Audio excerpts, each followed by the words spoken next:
In some countries, turboprop aircraft are commonplace. However, in the US, they seem to be far less common these days. Sure, there are a handful of US carriers out there operating turboprops, but overall, why have such aircraft not proved popular in this part of the world, particularly as they've seen relative commercial success in other regions? Factors such as geography and passenger perceptions have all played a part, which we'll examine in more detail for today's video. But first, let's quickly define a turboprop for those newer to the aviation world.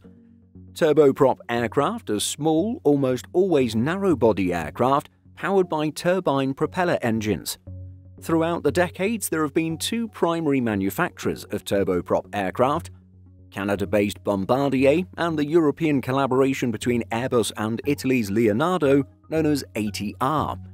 Their most popular aircraft are the Dash 8 and the ATR 72, respectively. Just to be completely clear and accurate, Bombardier sold off its Dash 8 program in 2018 to fellow Canadian company Longview Aviation Capital Corporation. The de Havilland brand was also acquired, and the aircraft is now officially the de Havilland Canada Dash 8, and more recently produced aircraft have no affiliation with Bombardier. American regional flyer Horizon Air was previously one of the larger operators of the Dash 8, flying for Alaska Airlines out of Seattle-Tacoma International Airport. However, it retired the type in 2023.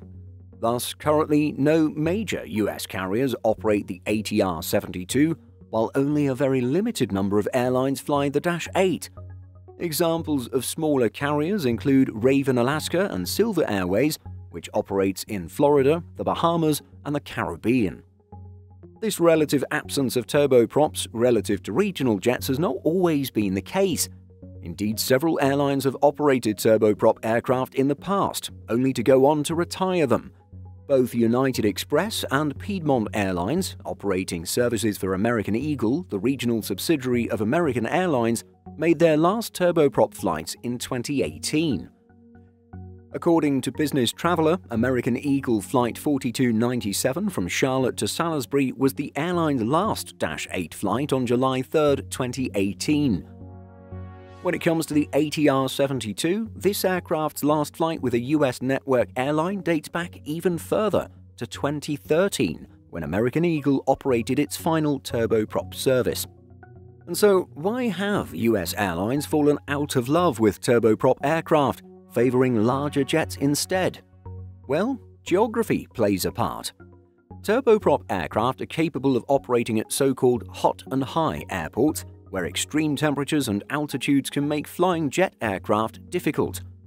Island nations such as Indonesia, Greece, and the Philippines also make greater use of turboprop aircraft, which provide vital connections between otherwise hard-to-reach parts of the country. The geography and topography of the US, on the other hand, do not present the same challenges, thus eliminating the need for turboprop aircraft as the only viable option. Ethiopian Airlines, for example, operates at many domestic airports where only turboprops would be able to take off and land safely, and the carrier is today a significant operator of the Dash 8-400. The latest data from CH Aviation shows that the Star Alliance member airline currently has 30 Dash 8-400s in its fleet, with an average age of just over 8 years old. One question that is sometimes asked about turboprop aircraft is about passenger perception, with a common misconception that turboprops are less roomy and comfortable than their jet-engined counterparts. One may also wonder if psychologically the fact that the turbines are visible makes any difference to how safe a passenger feels on board. Although unlikely to be a major consideration for the vast majority of passengers, Piedmont Airlines said that this was one of the reasons it chose to retire its turboprops back in 2018. While it's outside of the US, Canadian carrier Porter Airlines provides an interesting case study on this. The carrier wanted to avoid this issue from the offset and set about a publicity campaign to educate and reassure passengers. In a conversation with The Points Guy, the airline said, "We took on an educational role in our startup phase in 2006 by promoting the aircraft's benefits. Once people tried it, this became a non-issue. Self-interested parties, whether manufacturers or other airlines, have tried to dismiss turboprops over the years. One of our competitors initially did so as a transparent attempt to dissuade passengers from considering flying with us. It didn't work, and now this competitor happens to be one of the largest Q400 operators in the world. And so, what about the rest of the world? Despite turboprops falling out of favor with airlines in the US, they still remain the aircraft of choice for many carriers around the world. In India, there's SpiceJet operating the Dash 8-400. In the Philippines, there's Cebugo, the regional arm of Cebu Pacific, which operates the ATR-72. We have the aforementioned Ethiopian Airlines and Canada's Porter Airlines flying the Dash 8-400. Also in Canada, the regional subsidiary of WestJet, WestJet Encore, operates the Dash 8 as well. While over in Brazil, Azul operates the ATR-72. And our last example is Aegean Group member in Greece, Olympic Air. Planespotters.net lists the regional airline as operating ATR-42s, ATR-72s, and Dash 8 100s. In an interview with The Points Guy, the Chief Strategy Officer at WestJet, Charles Duncan, explained the reasons why the Canadian carrier opted for the Dash 8-400 for its regional subsidiary, WestJet Encore. Duncan explained how, with a capacity of up to 78 passengers, it was the ideal aircraft for many of its routes between smaller population centres. And so, could turboprops ever make a comeback in the US? Despite turboprops not currently being widely used across the US, ATR has suggested that the type could be about to make a big comeback, as they are the ideal aircraft for US carriers to deploy on short-length flights to and from their major hub airports.